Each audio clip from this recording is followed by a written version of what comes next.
Hey guys, this is the Dow weekly chart. We are here on the last day of trading for the week, and after breaking 35,000 yesterday, we are looking for some further downside in the Dow. Maybe today it could go as low as 34,300 or even lower. These blue lines are your resistances emanating from the week of 31st January top.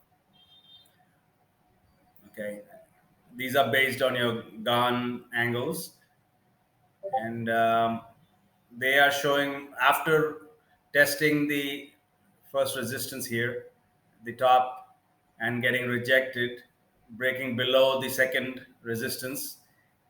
We expect it to test the bottom resistance, which is around 34,150, but with a halt at 34,300. I don't think Dow might go below 300 today or this week.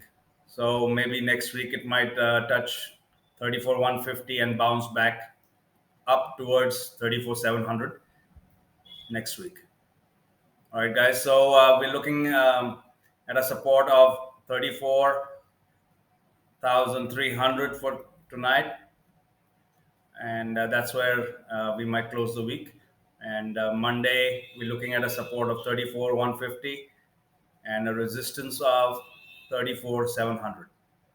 All right, good luck and see you Monday. Have a good